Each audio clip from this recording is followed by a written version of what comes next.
The great hall of the Galactic Council stretched out like a vast bowl made of living crystal. The walls changed colors with the emotions of those who spoke, shifting from calm blues to angry reds to the golden hues of joy. Today, the crystal glowed with an ugly amber light that spoke of mockery and contempt. Ambassador Lisa Carter sat alone at the human table. Her simple navy blue suit looked plain next to the elaborate robes and ceremonial armor worn by the other delegates. She had been Earth's voice in this council for 3 years now, but today felt different. The whispers and strange sounds coming from the alien delegates seemed sharper, more cruel than usual. The massive chamber held representatives from dozens of worlds. Some looked almost human, while others were so strange that Lisa still had trouble believing they were real. The Zephyrians stood 8 feet tall, with 6 arms and skin like black glass. The Aquarians moved through water-filled tanks, their tentacles dancing as they spoke. The crystalline beings looked like walking diamonds, their bodies catching and reflecting light in beautiful patterns. At the center of it all sat the chairman, an ethereal whose body seemed to exist in several dimensions at once. Sometimes Lisa could see him clearly, other times he appeared as just a shimmer in the air. He had lived for thousands of years and had seen civilizations rise and fall across the galaxy. Lisa's aide, Lieutenant Commander Jake Morrison, sat beside her. He was young for a diplomatic post, barely 30, but he had a sharp mind and never missed important details. Today he looked nervous, constantly checking his tablet and glancing at the hostile faces around them. The session began with routine business, trade agreements between the vegan colonies and the Centauri Federation, mining rights in the Outer Rim territories, border disputes that were settled with calm discussion and careful compromise. Lisa listened but said nothing. She knew what was coming. Finally, the chairman's voice filled the chamber. When he spoke, his words seemed to come from everywhere at once. We now address the human request for mining rights in the Kepler system. The crystal walls pulsed with that ugly amber light again. Lisa felt hundreds of eyes, sensors, and other forms of alien attention focus on her. The weight of their stare was almost physical. A Zephyrian delegate rose from his seat. His name was something the human throats could not pronounce, so the translation systems simply called him Representative Zephyr.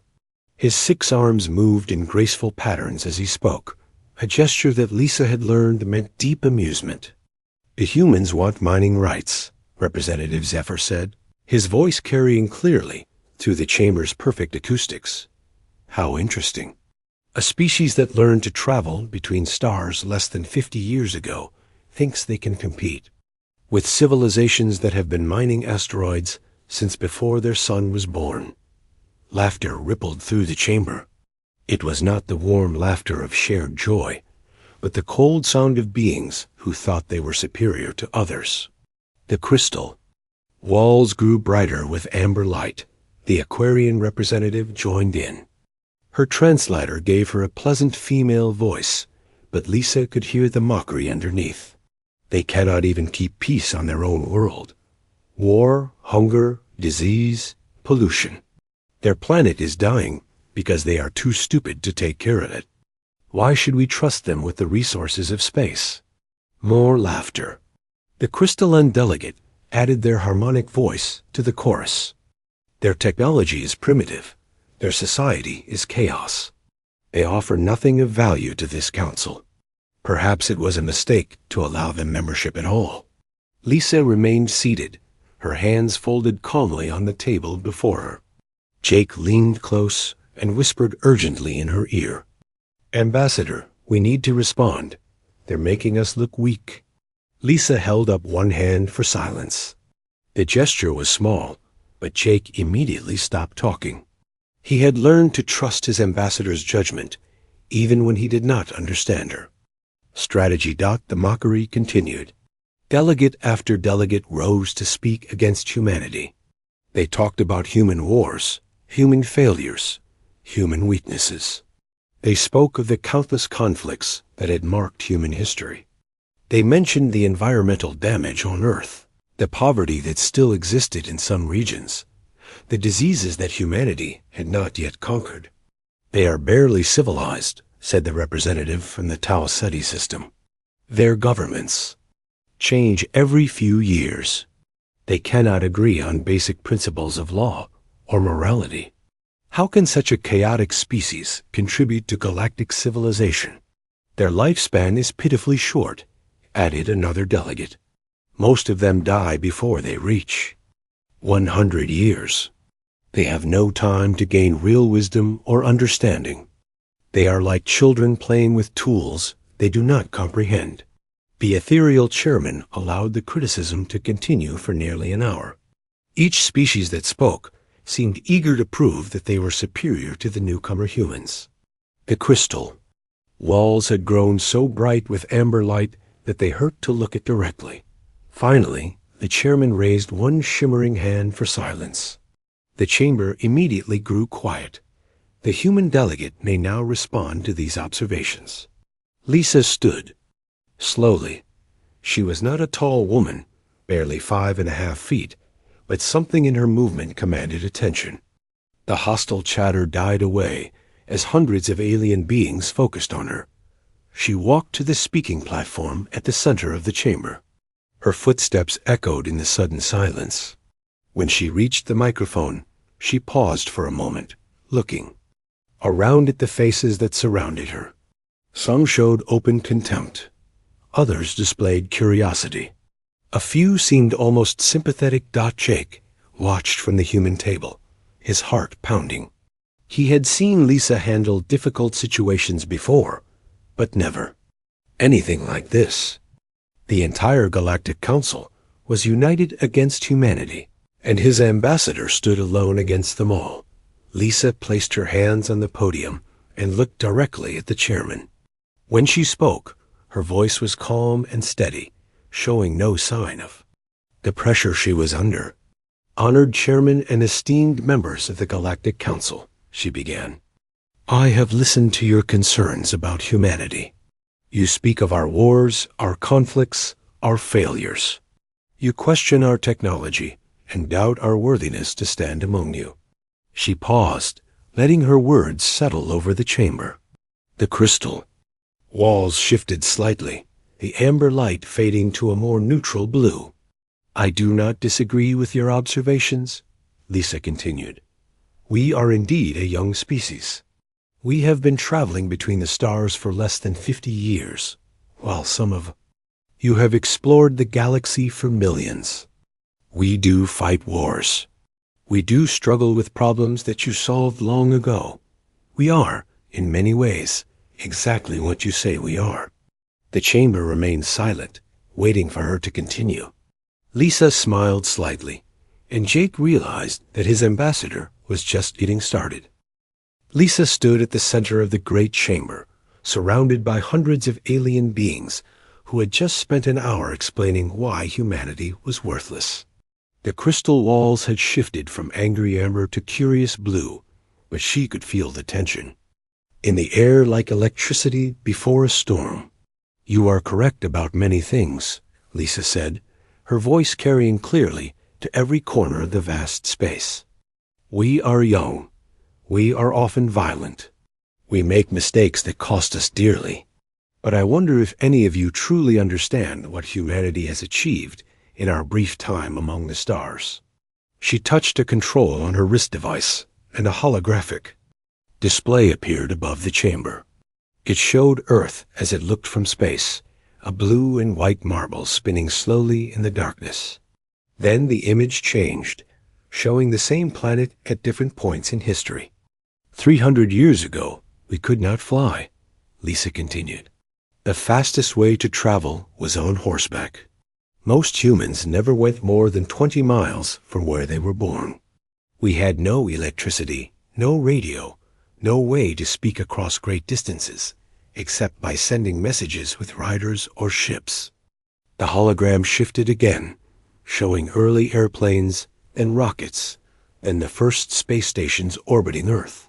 200 years ago, we discovered how to split the atom. We learned to harness electricity and build machines that could think. 100 years ago, we sent the first humans to our moon. 50 years ago, we achieved faster than light travel. She paused, looking around at the alien delegates. Many of them were leaning forward now, their earlier mockery replaced by something. That might have been interest. In 3 centuries, we went from riding horses to traveling between stars, Lisa said. How long did it take your species to make that same journey? Representative Zephyr's 6 arms twitched with what Jake had learned was a sign of discomfort. That is not relevant. Speed of development means nothing without wisdom. You have advanced quickly, yes, but at what cost? Your world bears the scars of your recklessness. Lisa nodded slowly. You are absolutely right. We have scars. We have made terrible mistakes. We have polluted our air and water. We have fought wars that killed millions. We have created weapons that could destroy our entire planet. The chamber grew very quiet, even the soft humming of the life support. Systems seemed louder in the silence. But tell me something, Representative Zephyr, Lisa continued. When your people achieved spaceflight, how many other intelligent species lived on your homeworld? The question seemed to surprise the tall alien. His 6 arms moved in patterns that Jake recognized as confusion. We were the only intelligent species on our world. I see, Lisa said. And you, honored delegate from Aquarius Prime? How many different intelligent species shared your oceans when you first reached for the stars? The tentacled being in her water tank shifted uncomfortably. We evolved alone in our seas. There were no others like us. Lisa turned to address the entire chamber. What about the rest of you? How many of your species developed alongside other intelligent life forms? A murmur ran through the gathered delegates. Jake watched as they looked at each other, their various forms of communication, creating a symphony of clicks, whistles, harmonic tones, and electromagnetic pulses. One by one, they gave the same answer. They had been alone on their worlds when they achieved spaceflight. Each species had developed without competition from other intelligent beings. Fascinating, Lisa said. Every single one of you evolved in isolation. You were the only thinking beings on your planets. You had all the resources to yourselves. You never had to compete with equals for food, territory, or survival. She activated her hologram again, and this time it showed Earth's incredible diversity of life. Forests filled with thousands of species of trees. Oceans teeming with millions of different creatures. Vast grasslands where hundreds of different animals grazed together. Humanity developed science and technology while sharing our world with millions of other species, Lisa explained. We learned to survive alongside creatures that were faster, stronger, and often smarter than us. We had to cooperate with some species and compete with others. We had to adapt constantly to changing conditions. The hologram showed early humans living alongside other intelligent creatures. Dolphins solving complex problems in the oceans. Elephants showing emotional intelligence and family bonds. Chimpanzees using tools and teaching their young. We were never alone, Lisa continued. We had to learn to work together, not just with other humans, but with the entire web of life on our planet. When we made mistakes, other species paid the price. When we succeeded, we all benefited. Representative Zephyr's voice carried a note of irritation. This explains nothing. You speak of your world's diversity as if it excuses your violence and chaos. Lisa smiled, and Jake recognized the expression. It was the same look she got when she was about to make a point that would change everything. Violence and chaos, she repeated. Yes, we have both, but think about what that means. Every human child grows up in a world where they must learn to cooperate with billions of other humans who think differently, believe different things, and want different outcomes. She gestured to the assembled delegates. How many of your species had to learn to live with fundamental disagreement? How many of you had to develop systems for resolving conflicts between groups that wanted completely different things? The chamber grew quiet again, but this time it was a thoughtful silence rather than a hostile one. You call our governments unstable because they change every few years, Lisa said. But consider what that actually means. It means we have created systems that allow for peaceful transitions of power between groups that disagree with each other. It means we can change direction as a society without destroying ourselves. The crystal walls had shifted to a deep purple now. The color Jake had learned indicated serious contemplation. You see chaos where I see adaptability, Lisa continued. You see violence where I see the ability to survive in a world where conflict is inevitable. You see weakness where I see the strength that comes from constant challenge. She looked directly at the ethereal chairman. Perhaps the question is not whether humanity deserves a place in this council. Perhaps the question is what we bring to it that no one else can. The silence that followed was pregnant with possibility. Jake could see that the mood in the chamber had shifted completely. The mockery was gone, replaced by something that looked almost like respect. But Lisa was not finished yet. Jake could see it in her posture, in the way she held herself. She had more to say, and he suspected it would change everything.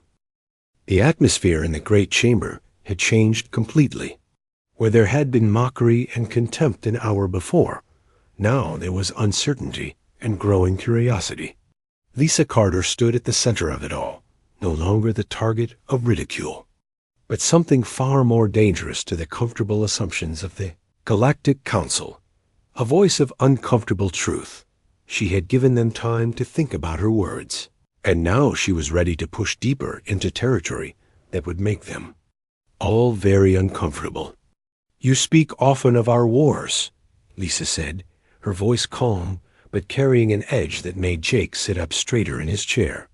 Yes, we fight. We have always fought. But let me ask you something that I think will surprise you.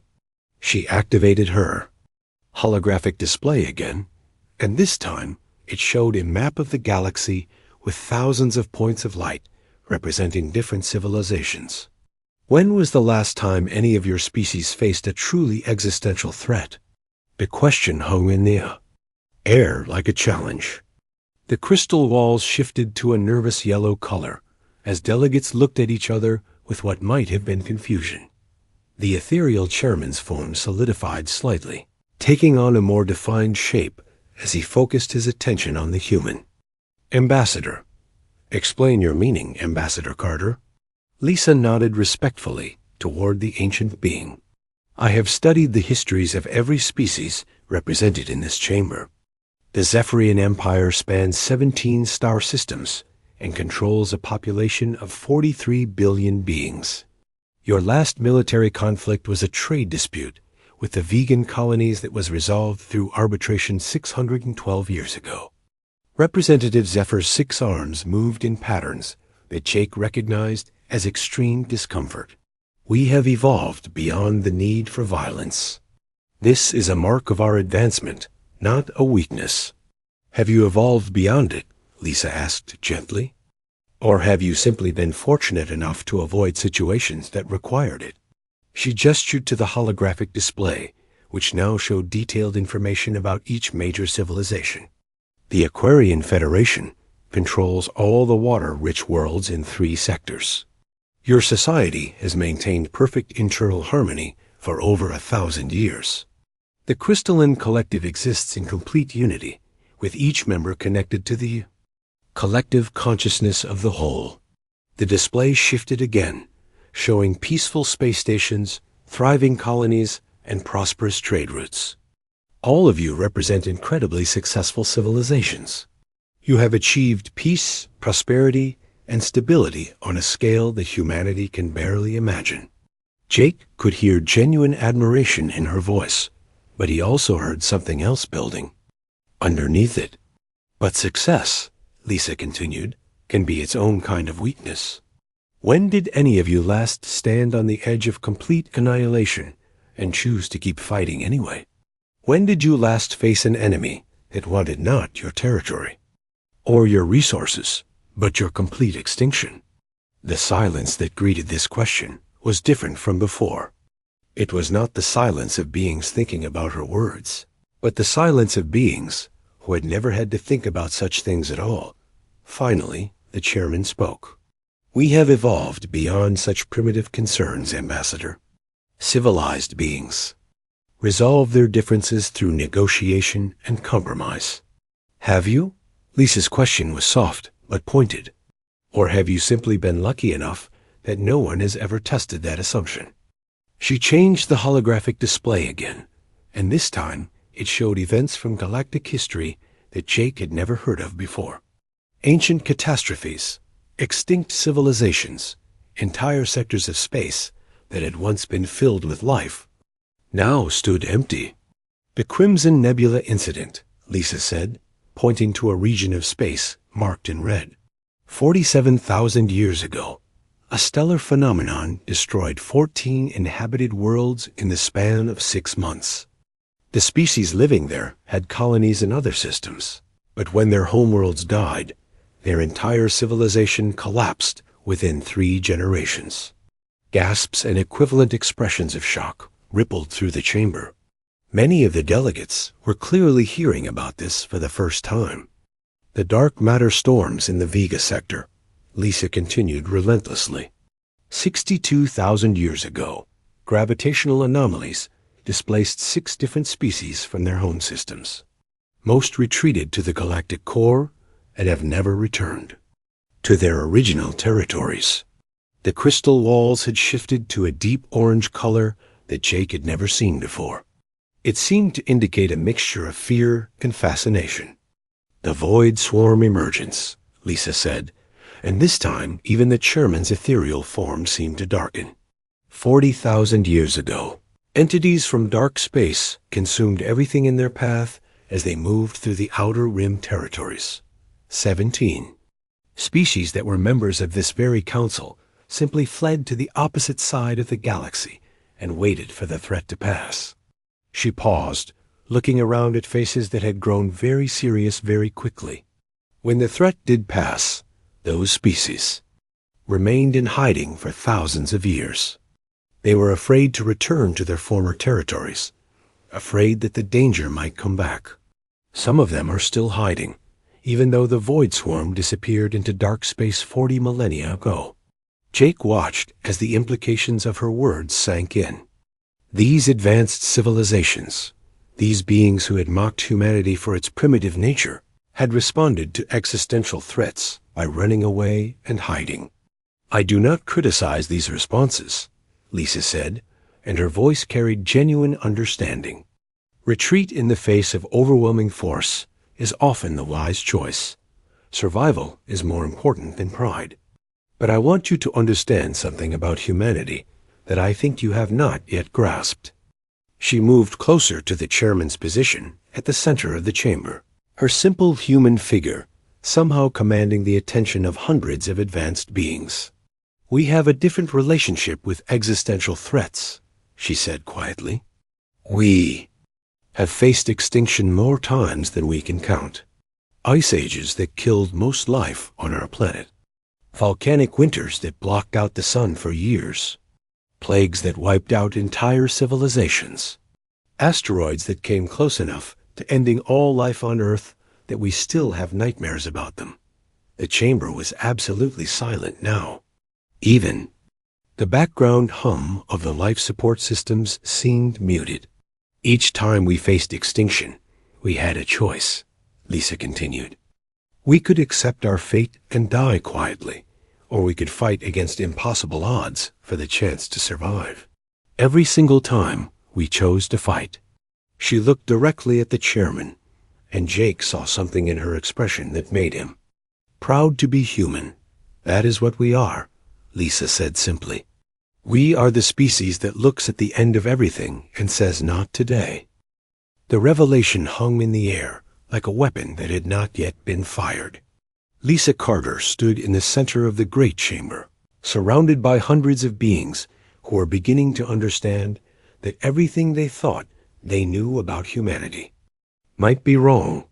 The crystal walls pulsed with deep purple light, reflecting the profound unease that had settled over the assembled delegates. Jake Morrison watched his ambassador with growing amazement. In the 3 years he had worked with her, he had seen Lisa handle difficult negotiations, complex trade disputes, and delicate diplomatic crises. But he had never seen her like this. She had become something formidable, something that spoke with the voice of an entire species that had spent its whole existence learning how to survive. Ethereal Chairman's form wavered more than usual, his dimensional shifting becoming rapid and agitated. When he spoke, his voice carried undertones that the translation systems could not quite capture. Ambassador Carter, your words suggest that humanity possesses some unique quality that other civilizations lack. This seems ... unlikely.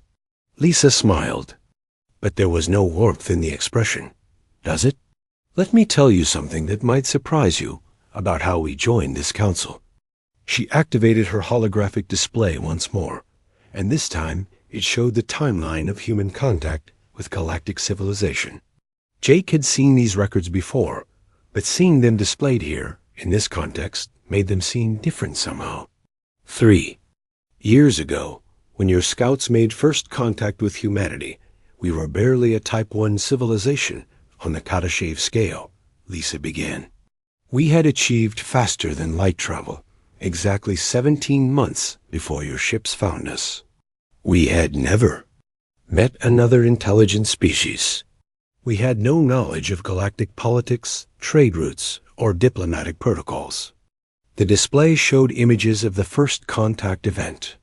Human ships that looked primitive next to the elegant vessels of the galactic scouts. Confused human leaders trying to understand what was happening to their world. Within weeks of first contact, we were invited to join the Galactic Council, Lisa continued. We were offered membership in an organization that we did not understand, among species we had never heard of, in a galaxy we were only beginning to explore. Representative Zephyrs. 6 arms moved in agitated patterns. The Council extends membership to all qualifying species. This is standard procedure. Is it? Lisa asked quietly. Tell me, Representative, how long did your people wait between first contact and Council membership? The tall alien's arms went very still. We underwent the standard evaluation. Period. How long was that evaluation period? 437 years. A murmur ran through the chamber as other delegates began to shift uncomfortably. Lisa turned to address the Aquarian representative. And your species? How long between first contact and membership? 612 years, came the reluctant response. Lisa looked around the chamber, making eye contact with delegate after delegate. What about the rest of you? How many of you were granted immediate membership? How many bypassed the standard evaluation procedures? The silence was answer enough. Every species in the chamber had waited centuries for membership. Everyone except humanity. We were fast-tracked through admission processes that normally take decades, Lisa continued relentlessly. We were assigned permanent seats on 17 different committees, despite having no experience in galactic governance.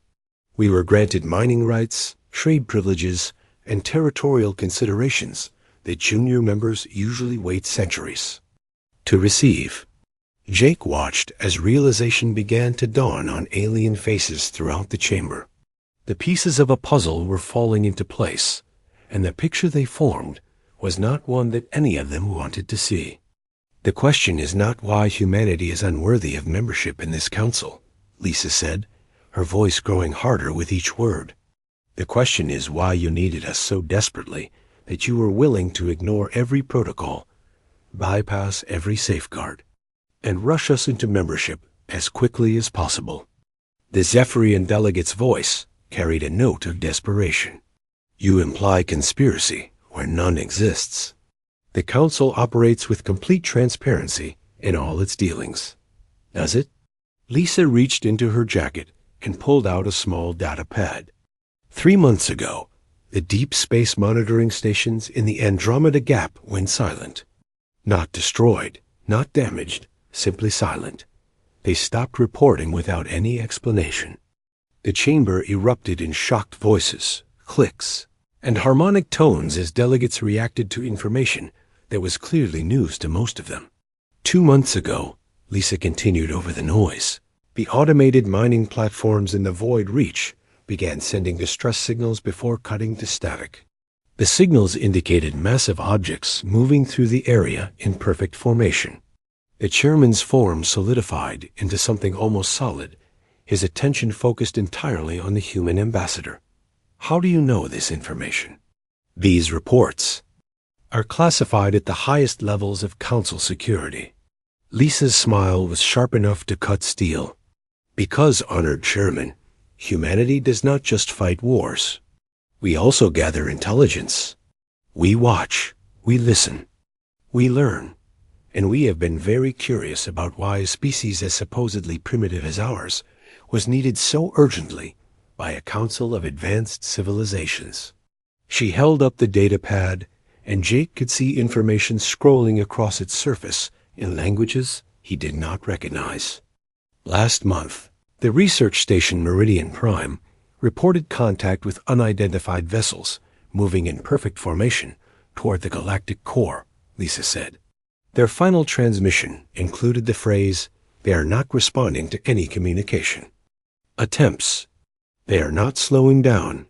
The crystal walls had gone completely black now, reflecting the terror that was beginning to spread through the chamber. Yesterday, Lisa said, and her voice cut through the growing panic like a blade.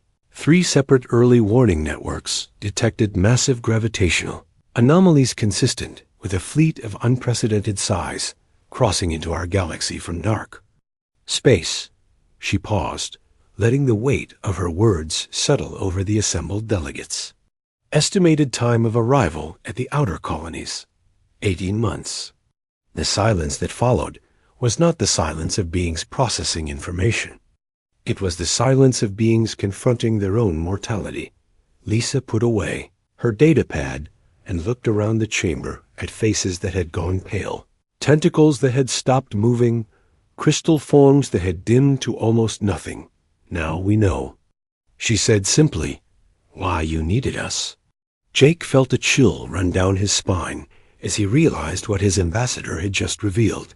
The galaxy was under threat, and the council had brought humanity in not as junior partners or charity cases, but as the one species that might know how to fight back. The question now was whether it would be enough. The silence in the great chamber was not empty. It was heavy with the weight of truth, thick with the understanding that everything had changed in the space of a few words. The crystal walls had gone completely black, absorbing light instead of reflecting it, as if the very structure of the chamber was responding to the darkness of the revelation. Lisa Carter stood at the center of it all, no longer the representative of a junior species being mocked by their betters. She had become something else entirely, the voice of the one civilization in the galaxy that had spent its entire existence preparing for this moment without even knowing it. The Aquarian representative was the first to break the terrible silence. Her tentacles writhed with agitation as she spoke, her translated voice carrying notes of panic that her species had probably not felt for thousands of years. "Even if your intelligence is accurate," she said, "what makes you think humanity can succeed where we might fail? You are one species from one world. We represent thousands of civilizations across the galaxy." Lisa turned to face the aquatic being, and Jake saw something in his ambassador's posture that made him sit up straighter. This was not the diplomatic Lisa Carter he knew. This was something harder, something forged by 10,000 years of human struggle. "You represent thousands of peaceful civilizations," Lisa said, her voice carrying easily across the vast chamber. "Prosperous civilizations. Successful civilizations. Civilizations that have known security and stability for so long and you have forgotten what it means to fight for your lives." She began to walk slowly around the speaking platform, her movement drawing the attention of every being in the chamber. Like a magnet draws iron.